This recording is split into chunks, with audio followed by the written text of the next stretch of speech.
नमस्कार, मैं Satish Bhardwaj, editor Panipat today. आज के हलचल के इस अंक में कुछ प्रमुख समाचारों की सुर्खियां आपके समक्ष रख रहा हूं। शहरी विधायक प्रमोद विज ने बिजली व्यवस्था सुधारने में पूरा सहयोग देने का आश्वासन दिया। 4 महिलाओं ने अपनी साड़ी की रस्सी बनाकर 2 युवकों की जान बचाई। बापू का गोल्ड प्लेटेड चश्मा लेटर बॉक्स में मिला, 21 अगस्त को होगा नीलाम। अंसल हाउसिंग सोसाइटी को बिजली के 1.5 करोड़ नहीं 3 करोड़ से ज़्यादा की देनदारी है। सेक्टर 25 में अवैध कूड़ा डंपिंग जोन बनने से वहां रहने वालों में रोष। कोरोना से मरने वालों का संस्कार कराने में पीछे नहीं हटे सेवा दल के सदस्य। अब समाचार विस्तार से। कोरोना से मरने वालों के संस्कार में जन सेवा दल के सदस्यों की भूमिका अहम। चमनलाल गुलाटी जब पहला संस्कार किया तो पड़ोसियों ने कहा था पड़ोसदारी का तो ख्याल करते। सबसे पहले अंसल में मरने वाली महिला की मौत होने पर उनका संस्कार करने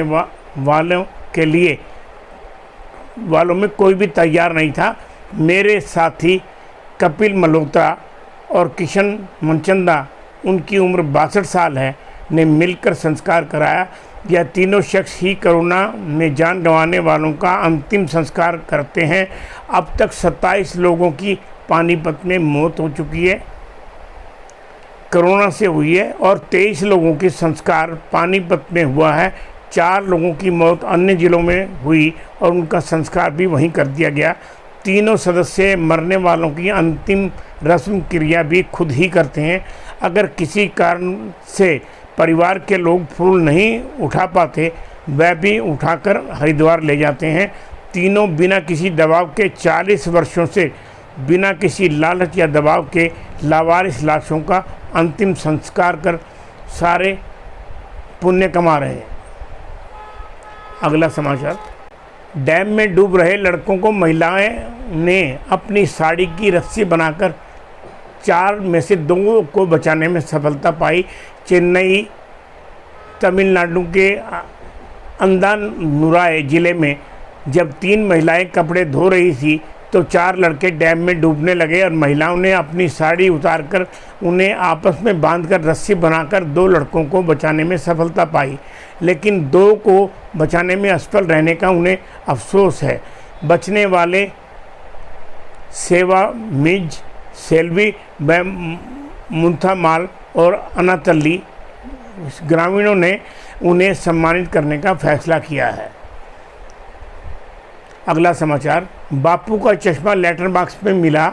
महात्मा गांधी का गोल्ड प्लेटेड चश्मा ब्रिटेन की एक नीलामी हाउस के लेटर बॉक्स में मिला। 21 अगस्त को होने वाली नीलामी में इसे रखा जाएगा। इसकी अनुमानित कीमत 6000 पाउंड आंकी गई है। भारतीय मुद्रा में 6 लाख रुपए लग चुकी है। इसकी कीमत 15 लाख रुपए तक जा सकती है। अगला समाचार। अंसल हाउसिंग सोसाइटी के झगड़े ने नया मोड़ ले लिया है। बिजली निगम की देनदारी जो पहले 1.5 करोड़ बताई जाती थी, अब निगम के बिजली अधिकारियों ने 3 करोड़ 20 लाख बताई है। अंसल RW और प्रबंधक में बिजली के बकाया को लेकर हो रही आरोप प्रत्यारोप के बाद बिजली निगम की यह व्यवस्था कि अब निगम RW को नोटिस देकर बिजली की सप्लाई बंद कर देगा। RW ने मामला कानूनी रूप से उठाने और यह आरोप लगाते पर कि यहाँ रहने वाले 1500 से ज़्यादा परिवार रहते हैं, जिनमें रहने वालों की संख्या 8800 का आंकड़ा पार कर चुकी है। कंपनी हर महीने 50-60 लाख बिजली के नाम पर वसूली कर रही है, लेकिन बिजली निगम में जमा नहीं करवाया जा रहा। और मामला उजागर होने पर RW प्रधान महावीर छिल्लर ने बताया, उन्होंने कंपनी के चेयरमैन सहित 3 अधिकारियों के खिलाफ पुलिस में शिकायत देकर कार्रवाई की मांग की है। बिजली निगम के अधिकारियों का कहना है कि कंपनी ने 2.5 करोड़ से ज़्यादा बकाया होने पर 50 लाख जमा करवाकर 7 दिन का समय लिया था। बिजली निगम ने कंपनी अधिकारियों और RW के अधिकारियों को नोटिस भेजकर सूचित किया है कि यदि तय समय में बिजली निगम के बकाया पैसे न जमा हुए तो वह बिजली सप्लाई बंद कर देंगे। अगला समाचार। शहरी विधायक प्रमोद विज ने बिजली निगम अधिकारियों से बिजली व्यवस्था सुधारने में पूरे सहयोग देने का आश्वासन दिया है। रेस्ट हाउस में विधायक प्रमोद विज ने बिजली निगम अधिकारियों से जल्द बिजली व्यवस्था सुधारने की हिदायत दी।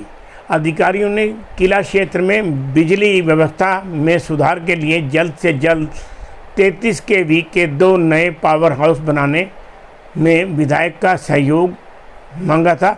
इंसार बाजार से करंदर चौक और खैल बाजार सेठी चौक व सोनोली रोड अमर मोहन चौक की बिजली व्यवस्था तभी सुधरेगी जब यहाँ पावर हाउस बनाए जाएंगे।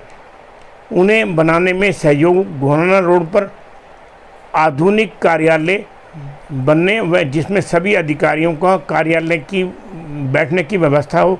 शहर में 11,000 33,000 kV की लाइनों की शिफ्टिंग का काम जल्द शुरू कराया जाए। ज़मीन में रखे सभी ट्रांसफार्मरों की बाड़बंदी, शहर में जितने भी ट्रांसफार्मर ओवरलोड हैं उनके आसपास नए ट्रांसफार्मर लगवाकर उनका लोड कम करने के काम के प्राथमिकता मिलनी चाहिए। इस महत्वपूर्ण बैठक में बिजली निगम के SC